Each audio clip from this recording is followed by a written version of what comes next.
पाकिस्तान और बांग्लादेश के ताल्लुकात बेहतर होते ही पाकिस्तान ने कराची से बांग्लादेश की चिटागोंग पोर्ट पर सामान भेजना शुरू कर दिया है। और जैसे ही ये कंटेनर सामान लेकर बांग्लादेश की बंदरगाह चिटागोंग पहुंचा तो भारतीय मीडिया में आग लग चुकी है कि पाकिस्तान अब बंदरगाह के रास्ते, अब बहरी जहाज़ों के रास्ते गोला बारूद मंगवा रहा है, बल्कि इसके बदले में पाकिस्तान से खाम माल जा रहा है।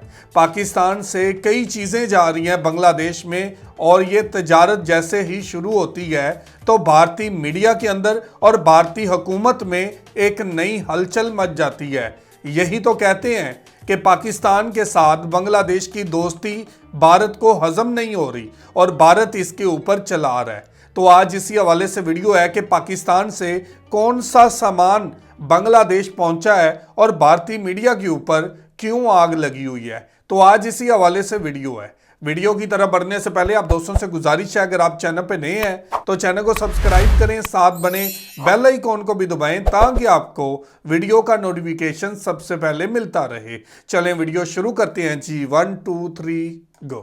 রাজনৈতিক পট পরিবর্তনের পর থেকেই বাংলাদেশের সঙ্গে অর্থনৈতিক সম্পর্ক বাড়াতে চায় পাকিস্তান। দেশটির এমন আগ্রহ থেকেই এবার করাচি বন্দর থেকে জাহাজে করে পণ্য নিয়ে আসে চট্টগ্রামে। এ বিষয়ে ভারতের উদ্বেগের পরই সামাজিক যোগাযোগ মাধ্যমে শুরু হয় আলোচনা সমালোচনা। জনমনে প্রশ্ন, কন্টেইনারে করে কি পণ্য আনা হয়েছে? পাকিস্তান থেকে আসা সেই পণ্য নিয়ে আরও বিস্তারিত জানাচ্ছেন শেখ ফরিদ।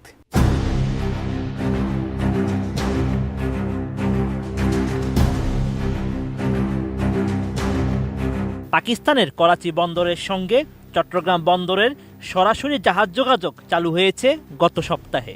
স্বাধীনতার পর এই প্রথম পাকিস্তানের করাচি বন্দর থেকে জাহাজে করে সরাসরি পণ্য আনা হলো। এর আগে পাকিস্তানের পণ্য তৃতীয় দেশ হয়ে চট্টগ্রামে আনা হতো।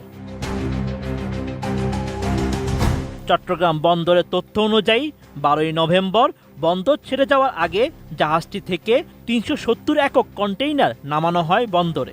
এর মধ্যে পাকিস্তানের করাচি বন্দর থেকে আনা হয়েছে 297 একক কন্টেইনার। নির্মাণ কাজও আমি বেছে নেই CSRM TMT 500W, committed for better still। Shipping ও কাস্টমস সূত্র জানায় পাকিস্তান থেকে আমদানি হওয়া কন্টেইনারে রয়েছে শিল্পের কাঁচামাল ও ভোগ্যপণ্য। এসব পণ্যের ওজন 6337 টন। পাকিস্তানের 18টি রপ্তানিকারক প্রতিষ্ঠান এসব পণ্য সরবরাহ করেছে। তালিকা অনুযায়ী পাকিস্তান থেকে জাহাজটিতে করে সবচেয়ে বেশি আনা হয়েছে সোডিয়াম কার্বনেট। টেক্সটাইল সহ বিভিন্ন শিল্পের কাঁচামাল হিসেবে ব্যবহৃত হয় এটি। মোট 115 কন্টেইনারে রয়েছে সোডিয়াম কার্বনেট। দ্বিতীয় সর্বোচ্চ আমদানি পণ্য হল খনিজ পদার্থ ডলোমাইট। ডলোমাইট রয়েছে 46 কন্টেইনারে। মোট 35 একক কন্টেইনারে আনা হয়েছে চুনা পাথর। ম্যাগনেসিয়াম কার্বনেট আনা হয়েছে 6 কন্টেইনারে। এছাড়া কাঁচ শিল্পের কাঁচামাল ভাঙ্গা কাঁচ আনা হয়েছে 10 কন্টেইনারে। শতভাগ রপ্তানিমুখী পোশাক শিল্পের কাঁচামাল, কাপড়, রং ইত্যাদি রয়েছে 28 কন্টেইনারে। একটি কন্টেইনারে রয়েছে গাড়ির যন্ত্রাংশ। এসব পণ্য আমদানি করেছে আকিজ গ্লাস কারখানা, Nasir float glass, Pacific jeans, x ceramics, square pharmaceuticals সহ বিভিন্ন প্রতিষ্ঠান। শিল্পের কাঁচামাল ছাড়াও পেঁয়াজ আনা হয়েছে 42 একক কন্টেইনারে। এসব কন্টেইনারে পেঁয়াজ রয়েছে 611 টন। এর বাইরে 14 একক কন্টেইনারে আলু আমদানি হয়েছে 203 টন। এই দুটি পণ্য আনা হয়েছে হিমায়িত কন্টেইনারে। ঢাকার হাফিজ কর্পোরেশন, এমআর ট্রেডিংস ও চট্টগ্রামের আল্লাহর রহমত স্টোর এনেছে পেঁয়াজ, আলু।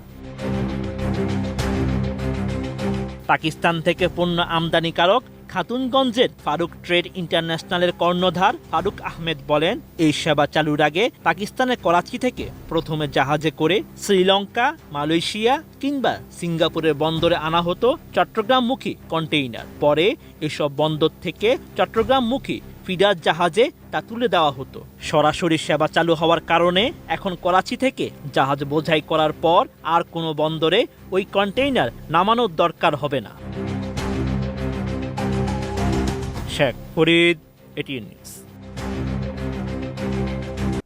तो जी व्यूवर, ये थी वीडियो और आपने देखा कि पाकिस्तान और बांग्लादेश के ताल्लुकात बेहतर हो चुके हैं। और ये 71 के बाद जब पाकिस्तान और बांग्लादेश के ताल्लुकात बेहतर हुए हैं तो भारत को ये समझ नहीं आ रहा कि पाकिस्तान और बांग्लादेश 71 के बाद क्यों शामिल हो रहे हैं, आपस में मिल रहे हैं। भारत को ये हजम नहीं हो रहा कि पाकिस्तान बांग्लादेश के करीब क्यों आ रहा है। हमेशा भारत ने ये कोशिश की, ये सियासत की, ये साजिश की और ऐसे प्लान बनाए, ऐसे मंसूबे बनाए कि बांग्लादेश पाकिस्तान से हमेशा दूर रहे। और पाकिस्तान जैसे ही बांग्लादेश के अंदर तब्दीली आती है और उसके बाद पाकिस्तान और बांग्लादेश के ताल्लुकात बेहतर होते हैं, तो अब ये भारतीय मीडिया को और भारतीय सरकार को हजम नहीं हो रहा। और भारतीय सरकार भारत के अंदर नरेंद्र मोदी की हुकूमत अब बहाने बना रही है और दुनिया के सामने बांग्लादेश को बदनाम करने की कोशिश कर रही है। कभी बांग्लादेश के अंदर तखरीबकारी की जा रही है, कभी बांग्लादेश के अंदर आग लगाई जा रही है, कभी बांग्लादेश के अंदर हिंदुओं का मुद्दा बनाकर एक नई बहस को छेड़ देता है और इंटरनेशनली सतह पे बांग्लादेश को बदनाम करने की कोशिश कर रहा है। पाकिस्तान और बांग्लादेश करीब आ रहे हैं। पाकिस्तान और बांग्लादेश के दरमियान में तजारत बहाल हो चुकी है। पाकिस्तान से चीज़ें बांग्लादेश और बांग्लादेश से चीज़ें पाकिस्तान आ रही हैं, आसानी के साथ आ रही हैं। तो ये भारतीय मीडिया को और नरेंद्र मोदी को हजम नहीं हो रहा। और नरेंद्र मोदी तो चाहता है कि पाकिस्तान और बांग्लादेश के दरमियान में कोई किसी किस्म की तजारत ना हो, पाकिस्तान और बांग्लादेश करीब ना आए।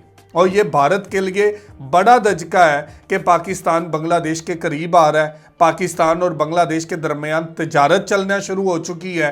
पाकिस्तान और बांग्लादेश के लोग एक दूसरे मुल्कों में आना जाना शुरू कर चुके हैं।